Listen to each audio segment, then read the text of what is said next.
বান্দা, তোমরা কি জানো না তোমাদের আগে বিভিন্ন সম্প্রদায়ের শক্তিশালী ব্যক্তিদেরকে আমি ধ্বংস করে দিয়েছি, তোমাদেরকে ধ্বংস করার কোনো ব্যাপার না, অতএব তোমরা জুলুম করো। আল্লাহ আমাদেরকে জুলুমের হাত থেকে হেফাজত করে সবাই আমিন। এই যে যারা জুলুম করত তাদের মধ্যে অন্যতম একজন ছিলেন নমরুদ। কে ছিল? নমরুদ। আজকে নমরুদের ঘটনা শুনতে পারবেন ইনশাআল্লাহ। বন্ধ করে দিন, হ্যাঁ, তাহলে জোরে কথা বলবেন, পারবেন না ইনশাআল্লাহ। এই নমরুদ ছিল ইব্রাহিম আলাইহিস সালাতু ওয়াস সালামের জমানায় একজন বড় কাফের। তিনিও নিজেকে আল্লাহ দাবি করত। তিনি কি বলত? তিনি বলত, আমি আল্লাহ, আমার উপরে কোনো আল্লাহ নেই।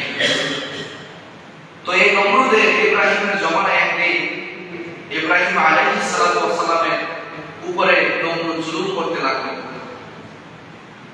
তো এতটা জুলুম করতেছিলেন, আল্লাহ তাআলা ইব্রাহিমের 192টা পরীক্ষা নিয়েছিলেন। কয়টা?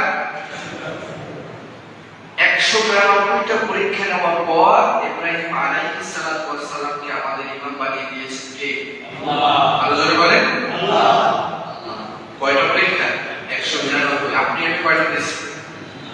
একটা সামান্য অসুস্থতা হয়নি তো আমাদের কাজ হয়ে যায়, ঠিক না? আল্লাহকে বলে যায়, আল্লাহকে গালি দেওয়া শুরু। কিন্তু 192টা আমাদের বাবা ইব্রাহিম আলাইহিস সালাতু ওয়াস সালাম পরীক্ষা দেওয়ার পর এরপরে আল্লাহ বললেন, সারা জগৎবাসীর জন্য তোমাকে আমি ইমাম বানিয়ে দিলাম। তো একদিন ইব্রাহিম আলাইহিস সালাতু ওয়াস সালাম আল্লাহকে বললেন, আল্লাহ তুমি নাকি মৃতকে জীবিত করতে পারো, শুনলাম, আসলে কি সঠিক? কিভাবে করো একটু দেখো। তো আল্লাহ বললেন, তুমি নবী হয়ে না কেমন কথা বললা? তুমি তো নবী, তুমি কি এগুলো বিশ্বাস করো না? তো ইব্রাহিম আলাইহিস সালাতু ওয়াস সালাম বললেন, হ্যাঁ বিশ্বাস করি। আওয়ালাম তুমিন, তুমি কি বিশ্বাস করো না? আল্লাহ জিজ্ঞাসা করলো। তো ইব্রাহিম আলাইহিস সালাতু ওয়াস সালাম বললেন, ক্বালা বালা ওয়ালাকিন লিয়াতমাইন্না কলবি, অবশ্যই আমি বিশ্বাস করি, কিন্তু একটু যদি দেখেন না তাহলে কি হইতো? ভালো লাগতো। আমি বিশ্বাস করি, কিন্তু একটু দেখাইলে ভালো লাগতো যে তুমি মৃতকে জীবিত করতে পারো। এইবার আল্লাহ তাআলা বলছেন, ঠিক আছে, তাহলে তুমি একটা কাজ করো, সুম্মা দুউহুন্না ইয়াতিনাকা সাইয়া, চারটা পাখি ধরো। কয়টা পাখি? চারটা পাখিকে টুকরা টুকরা টুকরা টুকরা করে তারপর তুমি পাহাড়ের উপরে বসে ছিটায় দাও। যখন ছিটায় দিলে এরপর বলতেছেন আল্লাহ, এরপরে তুমি কাজ করো, আমি আল্লাহর নামে সেই পাখিগুলোকে ডাকবো। আল্লাহ তাআলা এই কথা কোরআনের মধ্যে তুলে ধরেন। আল্লাহ পাক রব্বুল আলামিন বলেন, আওয়ালাম তুমিন ক্বালা বালা ওয়ালাকিন লিয়াতমাইন্না কলবি। সর্বশেষ আল্লাহ বলেন, সুম্মা দুউহুন্না ইয়াতিনাকা সাইয়া। আল্লাহ পাক রব্বুল আলামিন তাদেরকে জানায় দেন, ও মুমিন মুসলমান, ইব্রাহিমের মাধ্যমে তোমরা পরীক্ষার সম্মুখীন হতে পারো। ইব্রাহিম যতগুলো পরীক্ষার সম্মুখীন হয়েছে প্রত্যেকটা পরীক্ষার সম্মুখীন হতে পারো। ইব্রাহিম বলতেছে, আল্লাহ আমাকে আপনি পাখিগুলোকে ছিটায় দিতে বলেছেন, আমি ছিটায় দিলাম, এখন কি করব? আল্লাহ তাআলা ইব্রাহিমকে অর্ডার করেন, ইব্রাহিম তুমি দূরে যাও, দূরে গিয়ে আমি আল্লাহর নামে সেই ছিঁড়ে ফেলা পাখিগুলোকে আবার ডাক দাও। যখন ইব্রাহিম পাখিগুলোকে আল্লাহর নামে ডাক দিলেন, আল্লাহর নামে তোমরা ফিরে আসো, সাথে সাথে ইতিহাসের মধ্যে পড়লাম, সাথে সাথে এক একটা পাখির শরীরের সাথে শরীর জোড়া লেগে, মাথার সাথে মুখ চক্ষু জোড়া লেগে, পায়ের সাথে পা জোড়া লেগে, সাথে সাথে একত্রিত হয়ে উড়াল দিয়ে ইব্রাহিমের কাছে চলে এসেছে।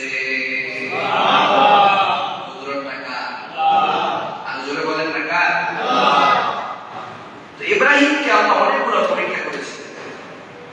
তো যে আল্লাহ ইব্রাহিমকে বাঁচাইতে পারে, ইব্রাহিমকে দেখাতে পারে, আমাদেরকে পারে কি পারে না? কিন্তু ওই রকমের ইমানদার আমাদের পরীক্ষার সম্মুখীন হওয়া লাগে। একজনে জুলুম করছে, আমরা তার ব্যাপারে আবার জুলুম করলাম। একজন আপনাকে মারছে, আপনি কি করবেন? 20 জন নিয়ে আসছেন, পরে কোথায় বলা একটা বানাবো, চিনতে বানাবো, ঠিক না? বর্তমানে তো এটাই চলছে। কিন্তু আপনার উপর একজন জুলুম করেছে, আপনার টাকা হরণ করেছে, টাকা আত্মসাৎ করেছে জোর করে, আপনার জায়গা জমি মেরে খাইতেছে, হ্যাঁ, ভূমিদস্যু আপনার উপরে হামলা করেছে, আপনি কি করবেন? ধৈর্য ধারণ করবেন। কার কথা? আল্লাহ। আল্লাহ বলছে এর বিপরীতে তোমরা আবার তাদের উপরে জুলুম করো না, তাই তোমরা তাদের মধ্যে কোনো ফারাক থাকবে, তারাও জানেন তুমি কি জানেন। এজন্য আল্লাহ বলছে সবসময় ধৈর্য ধারণ করবা আর আমি আল্লাহর কাছে দোয়া করবা, ইব্রাহিম যেভাবে সফল হয়েছে তোমরাও সেভাবে সফল হবা। সুবহানাল্লাহ। এরপরে এই ইব্রাহিম আলাইহিস সালামের ঘটনা শুনলে বুঝবে যে তিনি কতটা ধৈর্য ধারণ করেছেন। ইব্রাহিম আলাইহিস সালামের জমানায় নিজেকে আল্লাহ দাবি করছে।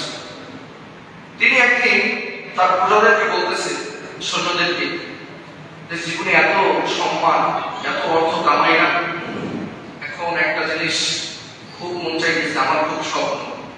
প্রজারা বলতেছে কি স্বপ্ন আপনার? তিনি বলতেছেন অনেকদিন যাবত আমার মনের আশা আমি আল্লাহ হব। কি হবো? আল্লাহ হবে। একটু আল্লাহ যদি হইতে পারতাম একসাথে মজা লাগতো। এখন বলতেছে ঠিক আছে, আপনি যেহেতু আল্লাহ হতে চান, যেহেতু চামচা, চামচাদের কাজ কি? কথা বলা আর সাথে সাথে কি করা? পালন করা। এখন প্রজারা বলতেছে আপনি যেহেতু আল্লাহ দাবি করছেন, আপনাকে আমরা আল্লাহ বাইরে নিলাম, আপনি আল্লাহ আমাদের আজকে থেকে। নাউজুবিল্লাহ। আল্লাহ কয়জন? আরো জোরে বলেন না কয়জন? দুনিয়ার মধ্যে যদি 1000 জন আল্লাহ দাবি করে বসে থাকে, ওই আল্লাহর মতো আল্লাহর হতে পারবে? আমরা তো পারবো না, আমরা কি হবে আল্লাহ? এরপরে তাকে আল্লাহ ডাক শোনানো হলো। তারা বলল, প্রজারা বলল আপনাকে আমরা আল্লাহ বাইরে নিয়েছি। এখন তার কাছে কেমন একটা খালি খালি লাগতেছে। তিনি বলতেছে শুধু আল্লাহ ডাকলেই হবে না। বলে তাইলে কি? বলে আমাকে একটু সেজদা দেওয়া লাগবে। এখন প্রজারা বলতেছে ঠিক আছে, সবাই সেজদা দিচ্ছে, শুধু একজন ব্যতীত, তিনি হচ্ছেন ইব্রাহিম আলাইহিস সালাতু সালাম। সুবহানাল্লাহ। ইব্রাহিম আলাইহিস সালাতু সালাম বাসার মধ্যে ঘুমায়। এখন সবাই সেজদা দিয়ে বলাইছে, এখন ইব্রাহিম ব্যতীত, ইব্রাহিম তো নাই। এখন কিছু মানুষ থাকে ভোট দেওয়ার লইগে, ঠিক না? ভোট দিতে আসে, কানে দেয়, আল্লাহ আমরা তো আপনাকে আল্লাহ আল্লাহ সেজদা দিলাম, কিন্তু একজনে কিন্তু আপনাকে এখন পর্যন্ত সেজদার আল্লাহ বানায় না। কি বলে? ইব্রাহিম আপনাকে সেজদা দেয় আর আল্লাহ বানায় না। বলে বাবার নাম কি? বলে আজব। বলে বাবা থাকতে তোমার লাগে কি কথা? বাবার ধরে নিয়ে আস, বাবার ধরে নিয়ে আস। আজব ছিল। আচ্ছা বলেন দেখি, ইব্রাহিম যদি আমাদের বাবা হয় তাহলে আজব কি? কথা বলেন। ইব্রাহিমের বাবার নাম কি? আজব। আর ইব্রাহিম যদি আমাদের বাবা হয়, আজব আমাদের কি? আমাদের কি হয়? দাদা হয়। কিন্তু সে তো দাদা না, সে ছিল সব থেকে বড় কাফের। নাউজুবিল্লাহ বলেন।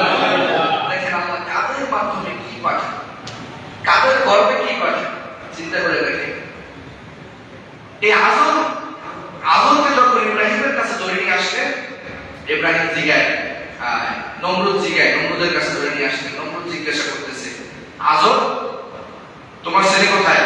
বলে বাড়িতে। বলে সবাই নাকি আমাকে আল্লাহ মেনেছে, তোমার সন্তান আমাকে আল্লাহ মানে না, ইব্রাহিম মানে না, ওকে ধরে নিয়ে আসো। বলে আপনি কোনো চিন্তা করেন না, আল্লাহ আমি ধরে নিয়ে আসছি। ইব্রাহিমের কাছে যাওয়া হলো। ইব্রাহিম শুয়ে আছে। যখন শুয়ে আছে, ইব্রাহিমকে ডাকা হলো, ইব্রাহিম তাড়াতাড়ি উঠবে। কি হয়েছে আবার? বলতেছে তুমি শুয়ে আছো এখানে, ওদের কিন্তু নমরুদকে সবাই আল্লাহ মেনেছে, সেজদা দিতেছে, তোমাকে ডাকছে, চলো। ইব্রাহিম বলতেছে দেখেন কি জীবন বুদ্ধিটা ইব্রাহিম আলাইহিস সালাম খাটিয়েছে। ইব্রাহিম বলতেছে ফাকাল ইন্নী সাকিম, আমার অসুস্থতা লাগতেছে, আমি যাই না। সুবহানাল্লাহ। সাথে সাথে আল্লাহ মাথার মধ্যে একটা বুদ্ধি দিয়ে দিয়েছে। আমরা ওই বাবা, আমাদের সেই আদি বাবা, আমাদের জাতির পিতা ইব্রাহিম আলাইহিস সালামের সেই বুদ্ধি নিয়ে এখন আমরা বেঁচে আছি। সুবহানাল্লাহ। আমাদের মানসিক কিতাব তার মাধ্যমে আসছে। এই যে দেখেন, মাঝে মধ্যে দেখবেন কেউ কিছু জিজ্ঞাসা করলে আপনারা ধরা না পড়ে যায়, এই জন্য এমন এমন উত্তর দেন যে মিথ্যাও হয় না, আবার কি ধরাও খায় না, সাপও বললো না, লাঠিও ভাঙলো না। এই বুদ্ধি কার থেকে আসছে? ইব্রাহিম আলাইহিস সালাতু ওয়াস সালামের কাছ থেকে। আল্লাহ এই আয়াতটুকু কোরআনের মধ্যে তুলে তুলে বলে জানায় দেন যে মুমিন মুসলমান কিয়ামতের ময়দানে যখন এরকম বিপদের সম্মুখীন হবা, এরকম ইব্রাহিমের মতো ছোট ছোট চিকন বুদ্ধি দিয়ে তোমরা বাইচে যাবে। সুবহানাল্লাহ। এজন্য আল্লাহ এই আয়াতগুলো কোরআনের মধ্যে তুলে ধরেছেন। আল্লাহ নবী সেই ইব্রাহিম আলাইহিস সালাতু ওয়াস সালাম বলতেছেন, ফাকালা ইন্নী সাকিব, বাবা আমি অসুস্থ লাগতেছে, আমি যাইতে পারবো না। আর বাবা বলতেছে ঠিক আছে বাবা তুই ঘুমা, এদিকে যা দেখা আমি দেখবো না, যেহেতু অসুস্থ যাইতে পারবি না, এখন কি করার আছে। এইবার নমরুদের কাছে গেলেন, যাই বলতেছেন আমার ছেলে তো অসুস্থ, এই জন্য আসতে পারে না। নমরুদ বলছে যে অসুস্থ তাইলে কি করার, পরে আবার আসবেন একসময়। এখন আবার কিছুদিন পরে ইব্রাহিম আলাইহিস সালাতু ওয়াস সালাম যে ওখানে শুয়েছিল, অসুস্থ ছিল না, কিছু বিশালের কিছু ক্রিমিনাল ব্যক্তি ওই নমরুদের কাছে গিয়ে বলে গানে গানে যে নমরুদ আমরা শুনেছি ও অসুস্থ ছিল না, ইব্রাহিম ধরে নিয়ে আসতে বলেন, ও আপনাকে আল্লাহ মানতে চায় না, এই জন্য আসে না। বলে সত্যি নাকি? বলে হ্যাঁ। ধরে নিয়ে আসছে, ধরে নিয়ে আসার জন্য পুলিশ পাঠিয়েছে। পুলিশ গেল, বলে ইব্রাহিম কোথায়, ঘর থেকে বের হও। এইবার ইব্রাহিম বলতেছে যে কিসের জন্য আসছো? বলে তোমাকে ধরে নিয়ে যেতে বলছে। বলে ধরে নিয়ে যাওয়া লাগবে কিসের জন্য? আমাকে বললেই তো হয়, আমি যেহেতু সেজদা দিই নাই আর কোনোদিন দিব না। সুবহানাল্লাহ। সেজদা যদি দিতে হয় দেখো একজনের পরে চিল্লায় বলেন তিনি কে? চিল্লায় বলেন আল্লাহু আকবার। ইব্রাহিম বলতেছে দুনিয়ার মানুষ তোমাদেরকে দেখায় দিলাম, সারা পৃথিবী একদিকে যাবে, নাফরমানি করবে, তুমি একলা দাঁড়িয়ে থেকে তোমার আল্লাহর গুণগান তুমি গাওয়া, তোমার কোনো ভয় নেই। ঠিক আছে? ইব্রাহিম আলাইহিস সালাতু ওয়াস সালাম দেখায় দিচ্ছে সারা নমরুদবাসী সবাই নমরুদকে সেজদা দিয়েছে, কিন্তু ইব্রাহিম ছাড়া সকলে সেজদা দিয়েছে, ইব্রাহিম দেয়নি। এক পাশে দাঁড়িয়েছিল, একা দাঁড়িয়েছিল, কোনো ভয় লাগে নাই। কারণ আল্লাহ বলেছেন আমি যদি তোমাদের সাথে থাকি তোমাদের কোনো ভয় থাকবে না। ইব্রাহিম আলাইহিস সালাতু ওয়াস সালাম রওনা করলেন নমরুদের কাছে। নমরুদের কাছে গেলেন, যাওয়ার পর নমরুদ বলতেছে কি ব্যাপার ইব্রাহিম, তুমি ইব্রাহিম? বলে হ্যাঁ আমি ইব্রাহিম।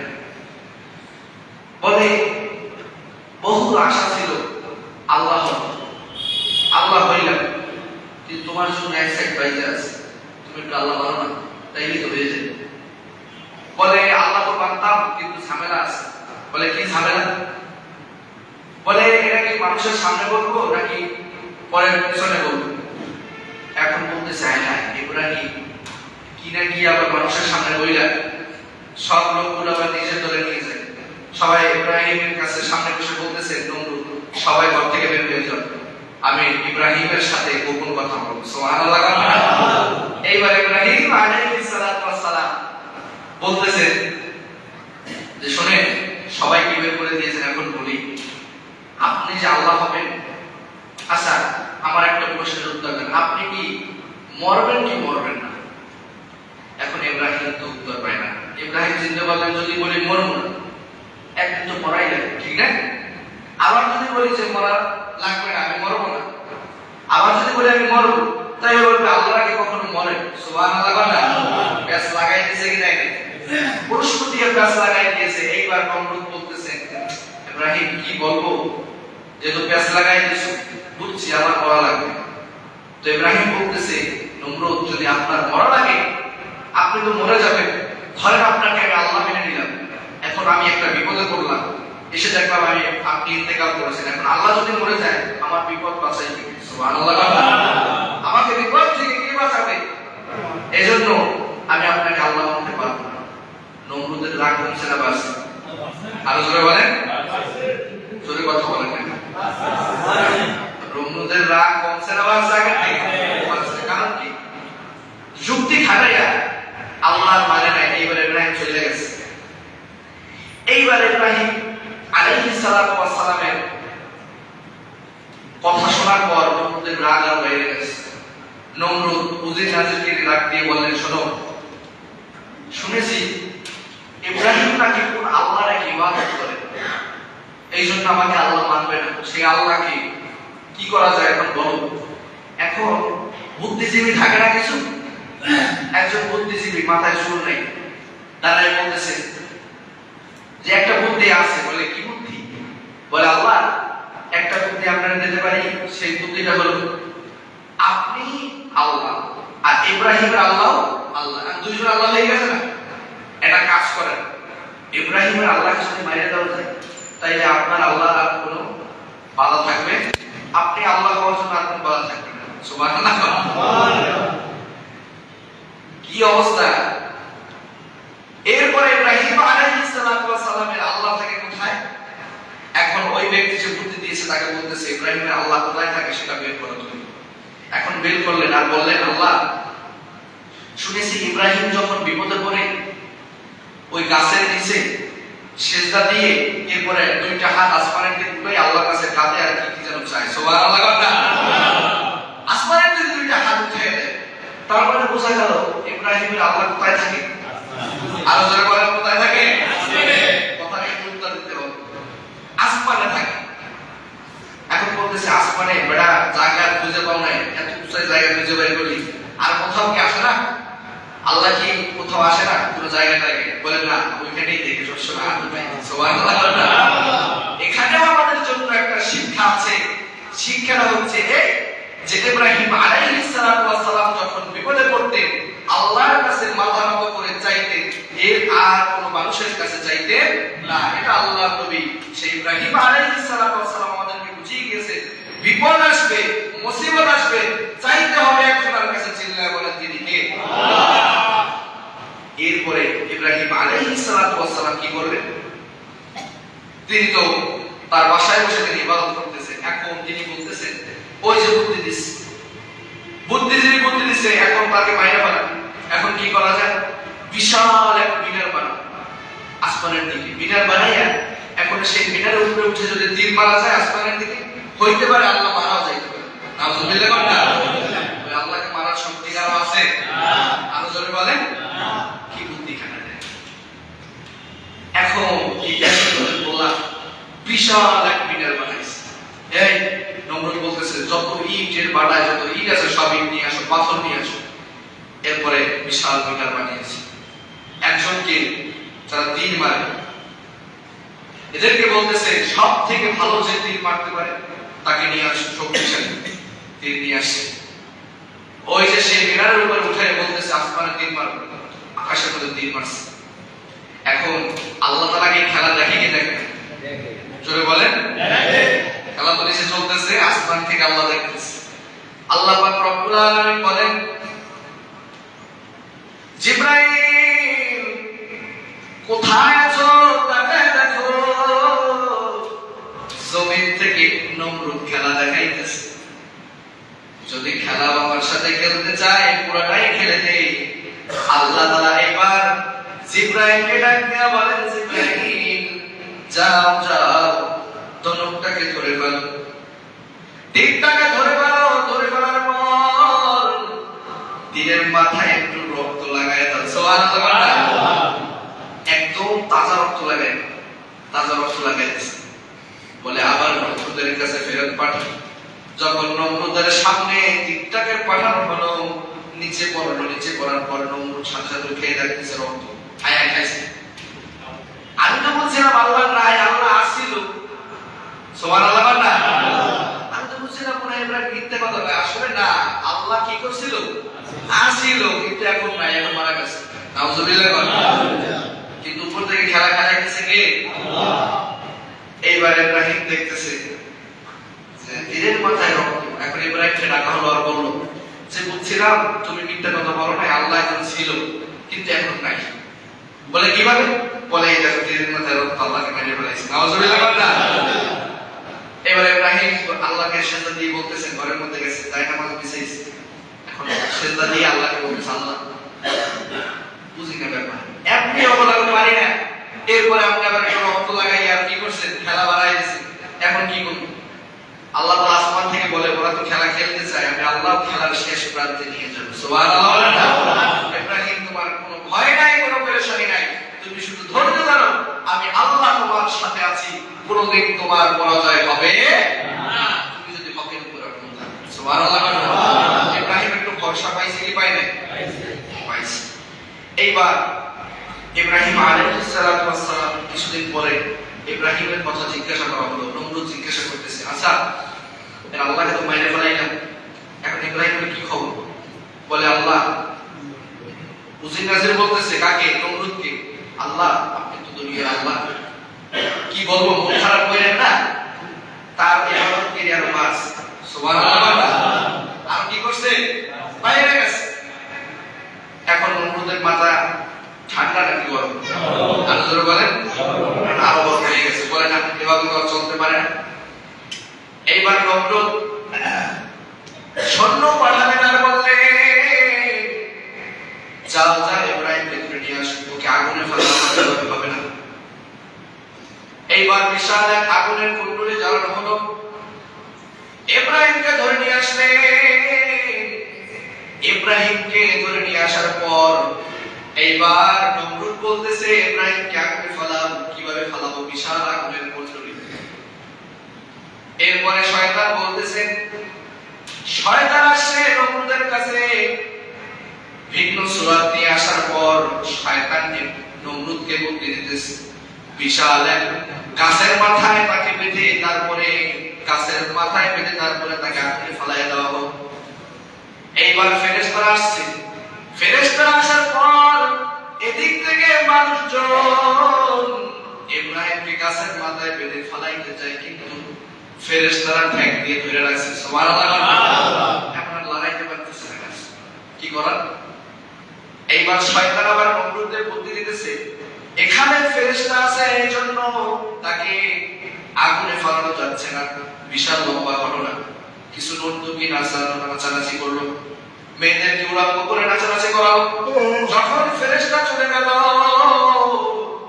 আল্লাহ আসমান থেকে জিবরাইলকে বলতেছে, জিবরাইল খেলা দেন, তাকায় তাকায় একটু খেলা দেখো, কি খেলাটা চলতেছে। সুবহানাল্লাহ। এবার ফেরেশতারা চলে গেল। আল্লাহ তাআলা আসমান থেকে আগুনকে বলতেছে, আগুন দুনিয়ার শুরু থেকে তোমাকে একটা সিফাত আমি দিয়েছি, গুণ আমি দিয়েছি, সেই গুণটা কি? আগুন বলতেছে, আল্লাহ যাই পাবো জ্বালিয়ে পুড়িয়ে ছারখার করে দিবে, এটাই আমার গুণ। কিন্তু আল্লাহ বলতেছে, ও আগুন আমার ইব্রাহিমের জন্য একটু ঠান্ডা হয়ে যায়। সুবহানাল্লাহ।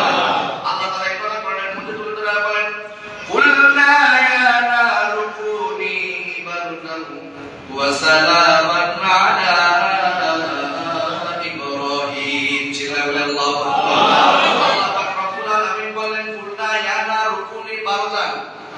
আল্লাহ পাক রব্বুল আলামিন আগুন ইব্রাহিমের জন্য একটু ঠান্ডা হয়ে যাও।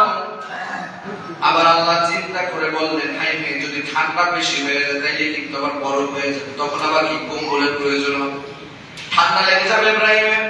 আল্লাহ পাক রব্বুল আলামিন সালামাত শব্দ ওখানে উল্লেখ করে বললেন, বেশি গরমও না বেশি ঠান্ডাও না, সালামাত মানে শান্তি বর্ষিতর মতো, সেখানে তুমি এসি কন্ডিশনারের মতো হয়ে যাও, এয়ার কন্ডিশনার মতো তুমি, আগুন একদম এয়ার কন্ডিশনার মতো তুমি পরিণত হয়ে যাও। সুবহানাল্লাহ।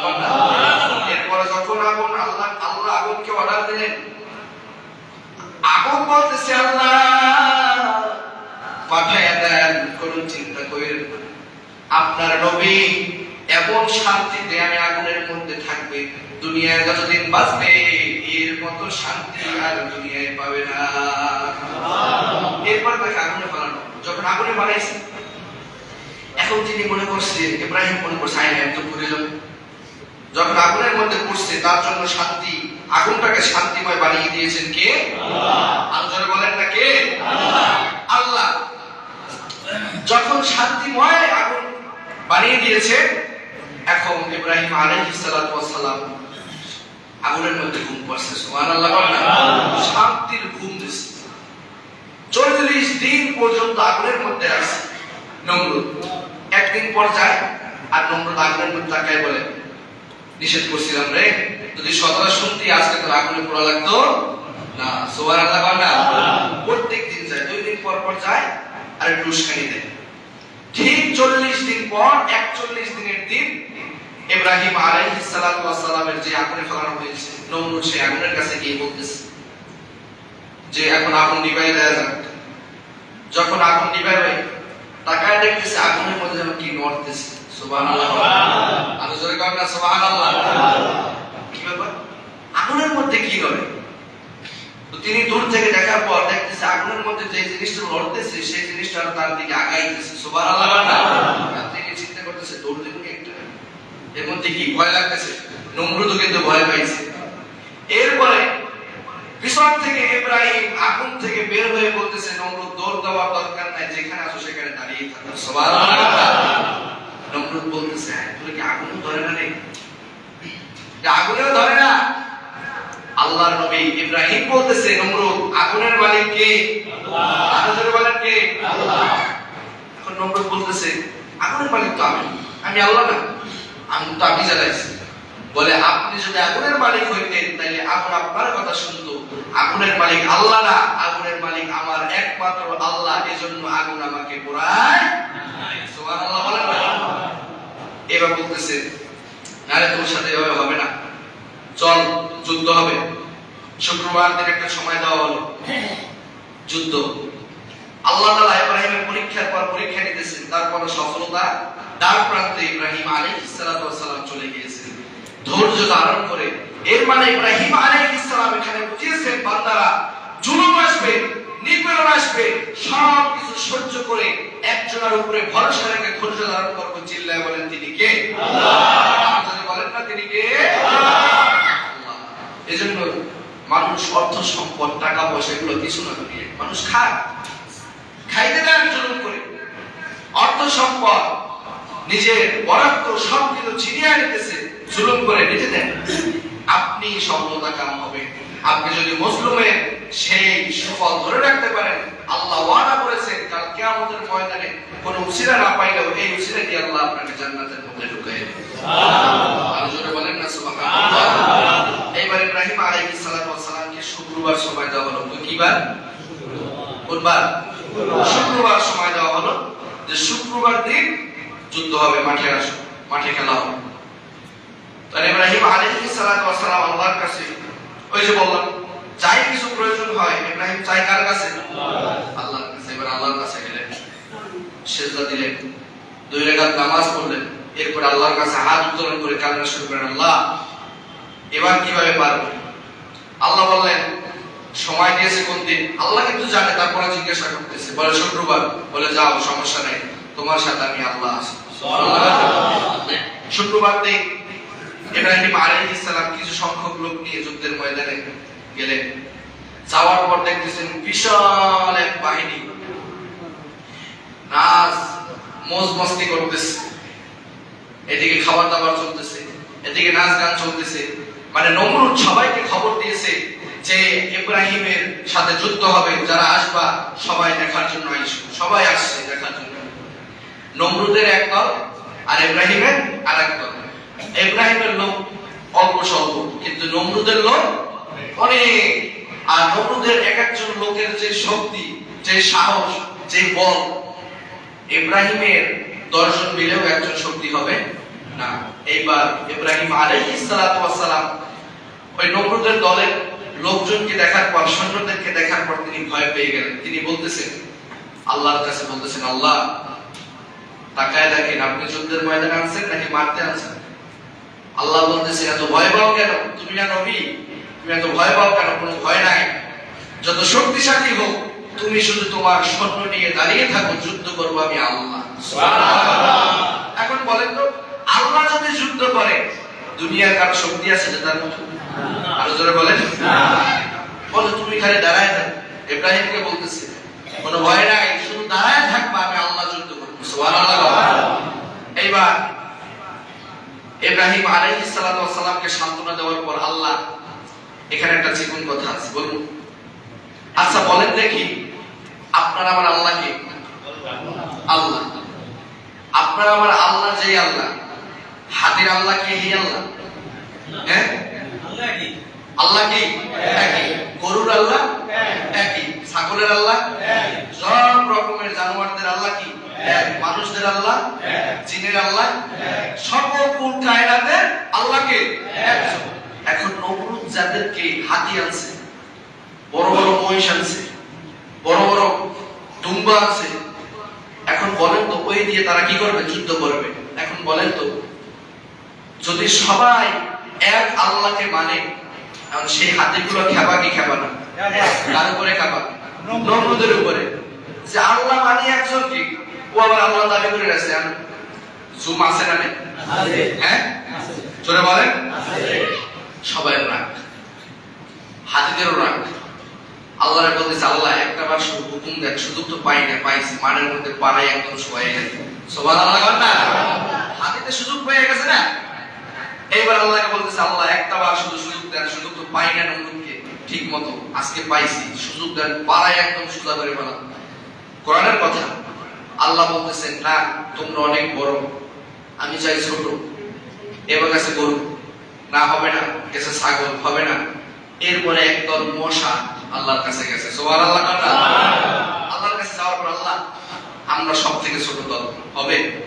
বলে হবে। তোমরা একটু বেশি ছোট, পারবা কিনা? বলতেছে পারব না মানে? জিন্দা মানুষের গায়ের মধ্যে সুই ঢুকে রক্ত বের করে আনি, আমরা আবার পারবো নাকি? সুবহানাল্লাহ না? এরপরে মশা বলতেছে আল্লাহ আমাদেরকে দেন। এই পর মশাদেরকে আল্লাহ তাআলা কি করলেন? বললেন যাও, তোমাদেরকে হুকুম দেওয়া হলো তোমরা নমরুদের বাহিনীকে ধ্বংস করে ফেলবে। সুবহানাল্লাহ। এরপরে যখন ওই মশার দলটা বের হয়ে যাবে, প্রতিমধ্যেই একটা ল্যাংড়া মশার সাথে দেখা আল্লাহর দরবারে আসতেছে। সুবহানাল্লাহ। মানে সবাই একসাথে রওনা দিছিল, কিন্তু ল্যাংড়া তো একটু আসতে সময় লাগছে। এখন ল্যাংড়া আল্লাহর কাছে যখন বের হয়েছে, আর ওনার দলগুলা মশারা বলতেছে তোমাদের কাজ শেষ? কি কাজ দিল আল্লাহ? বলে কাজ নিয়ে রাখি, তুমি এত সময় লাগলে কিসের জন্য? বলে আমি তো ল্যাংড়া, তোমরা তো কি সবল, এজন্য তোমরা তাড়াতাড়ি এই কাজ নিয়ে আসো। কি কাজ দিছে? বলে এরকম ধ্বংস করার জন্য কাজ দিছে। বলে তুমিও যাও।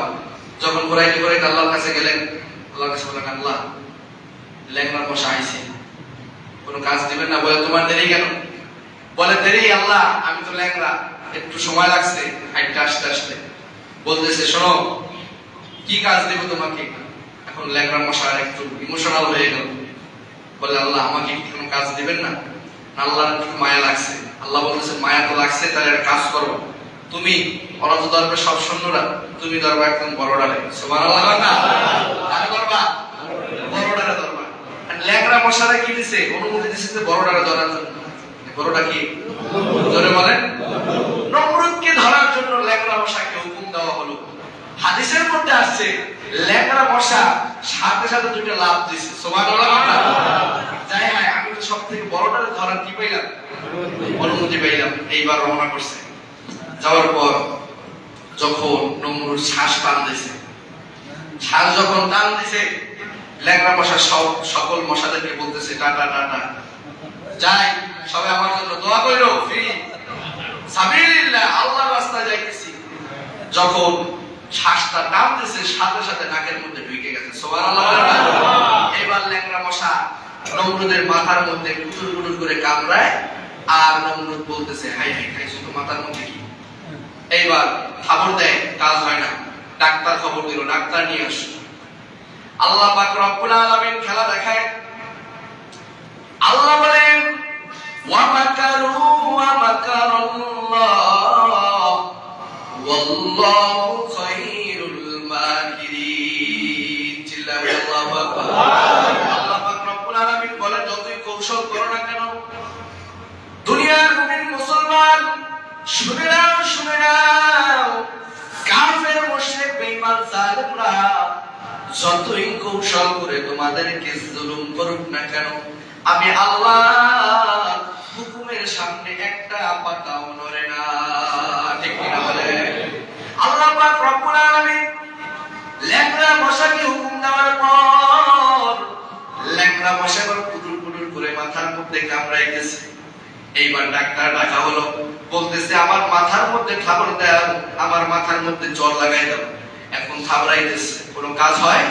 দেখবেন মানুষের মাথার চামড়া কিন্তু মোটা, বেশি থাবড়া দিলে মনে করেন হাতের মধ্যে কিন্তু লাল হয়ে যায়, ব্যথা পাওয়া যায়। এইবার ইব্রাহিম আলাইহিস সালাম তাকায় দাঁড়ায় খেলা দেখতেছে। এদিক থেকে নমরুদের মাথার মধ্যে কামড় দেয়, মজকের মধ্যে ঢুকে মজক কামড়াইতেছে। এদিক থেকে নমরুদ বলতেছে জোরে জোরে কামড় দাও। জোরে জোরে যখন চড় দিতেছে, জোরে জোরে চড় দেওয়ার পর ডাক্তাররা বলতেছে আর পারা যাবে না। আমরা ডাক্তারি করার জন্য আছি, থাপড়া দেওয়ার লাগে কি আমাদেরকে রাখছেন নাকি? বাপ মা আমাদেরকে ডাক্তারি পড়াইছে কষ্ট করে, আমরা ডাক্তারি করবো, আমাদেরকে খাবার দেওয়ার জন্য কি আমরা চাকরি করবো না? সবাই চাকরি ছেড়ে চলে গেছে। সুবহানাল্লাহ বলেন না? বলে যাওয়ার আগে একটা কাজ করো, কিছু কামলা নিয়ে দিয়ে যাও, যারা একটু শক্তিশালী এরকম কামলা নিয়ে আসছে। বলে কি কাজ? বলে আগে যাও ঢোকো, তারপরে দেখবা কি কাজ। যখন ঢুকলেন দেখাই দেখতেছে যে আল্লাহকে মারা লাগবে। সুবহানাল্লাহ বলেন না? আল্লাহকে কি করা লাগবে? মারা লাগবে এই কাজ। এখন নমরুদের জমানার যত মানুষ ছিল তারাও নমরুদের জুলুমের কারণে কি জালেম, এত পরিমাণ জালেম ছিল উনি। জুলুম করার কারণে ওই মানুষগুলো তার উপরে খেপা ছিল। কামড়ার মধ্যে আজকে দিমুরে ঢবের দেওয়া সুযোগ পাইয়ে গেছি। আর থাবড়াইতে এক পর্যায়ে কি হাত ব্যথা হয়ে গেছে। যখন হাত ব্যথা হয়ে গেল এইবার বলতেছে যে আল্লাহ আর আমরা পারবো না। বলে ওদের দিয়ে দাও, মজুরি দিয়ে দাও। বলে মজুরি লাগবে না, যা দিছি খাও। কারণ খাবার একদম খাও না। বলে যা দিছি খাও, আজকে আর মজুরি লাগবে না। এরপরে একদল আনা হলো শক্তিশালী বাহিনী, যে দাও। যখন থাবড়া দেওয়া হলো, থাবড়াইতে হাত ব্যথা হয়ে গেল, বললো আর পারা যাবে না। ওদিক থেকে তো মশা কামড়াইতেছে আল্লাহর হুকুমে। সুবহানাল্লাহ বলেন না? যখন শ্বাস নেয় সাথে সাথে কামড় দেয়। যখন কামড় দেওয়া শুরু করলো, নমরুদ বলতেছে আর পারা যায় না, এবার কি করো? জুতা নাও। জুতা নিছে। জুতা নিয়ে, ওই সময় জুতা ছিল কাঠের জুতা। কিসের জুতা? কাঠের জুতা। এখন একটা চিকন বুদ্ধি, বলেন তো, এই যে নমরুদ যাদের আটা চর খাইতেছে, তাদেরকে ভাড়া আনতেছে, টাকা কার? জোরে বলেন। নমরুদের। সৈন্যকার? কামলাকার? জোরে বলেন। চর মারতেছে, টাকা দিতেছে, কে দিতেছে? নমরুদের টাকা দিয়া, নমরুদের সৈন্য দিয়া, নমরুদের কামলা দিয়া নমরুদকে আল্লাহ মারতেছে। সুবহানাল্লাহ বলেন না? ওই যে ইব্রাহিমকে কথা দিয়েছে, ইব্রাহিম তুমি শুধু দাঁড়ায় থাকবা, খেলা থাকবা, আমি আল্লাহ ওদের সাথে যুদ্ধ করবো। সুবহানাল্লাহ বলেন না? তোমার কোনো যুদ্ধ করা লাগবে না। আল্লাহ এটাই বুঝাইতে চাইছেন, শোনো, যাদের উপরে জুলুম করা হয় তোমরা শুধু আল্লাহর উপরে শুধু একটু মুতাওয়াজ্জু হয়ে, আল্লাহর উপরে মুতাওয়াজ্জু হয়ে তোমরা আল্লাহর উপরে তাওয়াক্কুল করে, ধৈর্য ধারণ করে তোমরা যদি থাকতে পারো, আমি আল্লাহ তোমাদেরকে ওয়াদা দিলাম ওদেরকে এমন পরিণত করব কাল কিয়ামতের ময়দানে না, দুনিয়ার মধ্যেই ওদের নিঃস্ব করে দেব। সুবহানাল্লাহ। এজন্য ধৈর্য ধারণ করতে পারবেন তো ইনশাআল্লাহ? আরো জোরে বলেন ইনশাআল্লাহ। যেহেতু টাইম হয়ে গেছে, একটা হাদিস বলে ছেড়ে দেব ইনশাআল্লাহ, যে মাজলুম হওয়ার সুফল আমরা ধরে রাখবো। এখন অনেকে বলতে পারেন, হুজুর আমাদের জায়গা জমি, টাকা পয়সা, অর্থ সম্পদ, মান সম্মান, প্রতিপত্তি সবকিছু মানুষ হরণ করে নিয়ে যায় জোর খাটিয়ে। সবলরা দুর্বলদের উপরে জোর খাটায় নিয়ে যায়। এখন দুর্বলদের কি করণীয়? আমাদের উপরে যখন জোর জুলুম ভাবে জায়গা জমি, অর্থ সম্পদ, টাকা পয়সা যখন জোর জুলুম ভাবে নিয়ে যায়, এখন আমাদের করা দরকার কি? তখন আল্লাহর নবী সাল্লাল্লাহু আলাইহি ওয়াসাল্লাম বলেন, যে একটা হাদিসের মধ্যে আসে, এক ব্যক্তি নবীজির কাছে আসলো। আসার পর বললেন, আরাইতা ইন আতানি রাজুলান ইয়াখুদু মালি। আল্লাহর নবীর কাছে জিজ্ঞাসা করলো, নবী, কেউ যদি আমার কাছে এসে আমার সম্পদ অন্যায়ভাবে নিতে চায় তাহলে আমি কি করব? শুনেন, এই হাদিসটা কিন্তু খুব গুরুত্বপূর্ণ একটা হাদিস। হাদিসটা সবাই খেয়াল করে শুনেন। এরপর নবীজি সাল্লাল্লাহু আলাইহি ওয়াসাল্লাম বললেন, তাযকুরুল্লাহ তাযকুরু বিহিল্লাহ। আল্লাহ নবী সাল্লাল্লাহু আলাইহি ওয়াসাল্লাম বললেন, তাকে আল্লাহর কথা স্মরণ করিয়ে দাও। সুবহানাল্লাহ বলেন।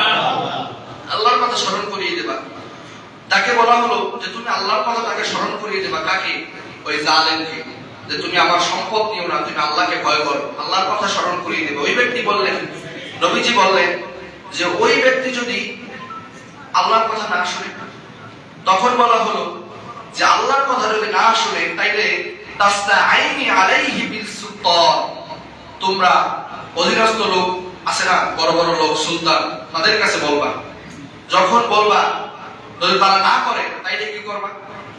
যদি তারা না করে, টাকা পয়সা খায় একদম, তখন তাদেরকে বলা হয়েছে তাসতাঈনু আলাইহি বিল মুসলিমিন, বলা হয়েছে তাইলে তোমার মুসলমান ভাইদের কাছে এটা জানাবা যে ভাই আমার সম্পদ অন্যায়ভাবে একজন খাইতেছে। যখন জানাবা, এরপরে ওই ব্যক্তি বলল, যদি তাও তারা না মানে, যদি মুসলমান ব্যক্তিরাও তাদের কথাও যদি না মানে, তখন তিনি বললেন তাইলে ফাকাতিল হাত্তা তাহতাদি মালাক, তাহলে তুমি তাদের সাথে কি করবা? যুদ্ধ করবা। সুবহানাল্লাহ। বলেন না, বসে থাকতে বলেন। আল্লাহ কি বলছে?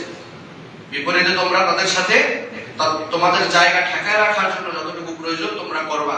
এরপরে বলা হলো যে আমার সম্পদ যদি তারপরও তারা নিয়ে যেতে চায়, তাইলে কি করবে? ফালা তাতবাউ মালাক, তাকে তুমি তোমার সম্পদ দেবে না, কখনোই দেবে না। আল্লাহর নবী বলতেছে কখনোই তোমার সম্পদ তাকে দেবে না। লোকটি বলল, আর আইতা ইন কতালানি, যদি সে আমাকে মেরে ফেলে? সুবহানাল্লাহ। যদি সে আমাকে মেরে ফেলে তাইলে কি হবে? তিনি আল্লাহর নবী বলতেছেন যদি তোমাকে মেরে ফেলে তাইলে ফাকাতিল, তাহলে তুমি তার সাথে লড়াই করবে। সুবহানাল্লাহ বলেন। যদি তোমাকে মেরে ফেলার হুমকি দেয় তাইলে তুমি তার সাথে কি করবে? লড়াই করবে। লড়াই করার পর এক পর্যায়ে যদি তুমি মরে যাও, এখন বলতেছে এক পর্যায়ে যদি আমি মরে যাই, আল্লাহর নবীকে বলতেছে, তো আল্লাহর নবী বলতেছে তাইলে ফাকাতিল আনফা আনতা শাহীদ, তাইলে তুমি শহীদের নামে পরিণত হবে। সুবহানাল্লাহ। শহীদের কাতারে তোমার নাম উঠে যাবে। সুবহানাল্লাহ বলেন। মানুষ শুধু যুদ্ধের ময়দানে গেলেই যে শহীদ এমন না, কিছু কিছু বিষয় আছে আল্লাহ নবী বলেছেন এটার মাধ্যমে তুমি শহীদ হয়ে যাবে। সুবহানাল্লাহ বলেন। এরপরে বললেন আর যদি আমি না মরে যদি ওই ব্যক্তিকে আমি মেরে ফেলি তাইলে কি হবে? আর আইতা ইন কতালাহু, যদি ওই ব্যক্তিকে আমি মেরে ফেলি তাহলে তাকে বলা হয়েছে হুয়া ফিন নার, তাইলে সে জাহান্নামে যাবে। নাউজুবিল্লাহ বলেন না। তার মানে জালেমদেরকে আল্লাহর নবী সাল্লাল্লাহু আলাইহি ওয়াসাল্লাম বলেছেন যদি তারা মরে যায় তাহলে তারা জাহান্নাম, আর তোমাদেরকে যাদের উপরে মাজলুমদের উপরে যারা জুলুম করেছে সেই মাজলুমরা যদি ইন্তেকাল করো তাইলে তারা কোথায়? শহীদ। শহীদ কোথায় যায়? জান্নাতে যায়। সুবহানাল্লাহ বলেন। এজন্য সব সময় আমরা যখনই জুলুমের শিকার হব, জালেমরা যখন আমাদের উপরে জুলুম করবে, তখন আমরা ধৈর্য ধারণ করব আর তাওয়াক্কুল করব একজনের উপরে, তিনি কে? আল্লাহ। মানুষদেরকে জানাবেন, নিজে নিজে কোনো সিদ্ধান্ত নেবেন না। তারপরে বড় বড় লোক যারা আছে তাদেরকে জানাবেন, ঠিক না? এরপর পুলিশদেরকে জানাবেন, এগুলো করবেন। এগুলো না করে নিজে নিজে কখনো সিদ্ধান্ত নেবেন না। পারবো তো ইনশাআল্লাহ? আল্লাহ তাআলা আমাদেরকে মাজলুম হওয়ার সুফল ধরে রাখার তৌফিক দান করেন সকলে, আমিন। যতটুকু কথা বলেছি এর উপর আল্লাহ আমল করার তৌফিক দান করেন সকলে, আমিন। ওয়া আখিরু দাওয়ানা আলহামদুলিল্লাহি রাব্বিল আলামিন। যারা সুন্নাত পড়েন ইনশাআল্লাহ কামল করেন।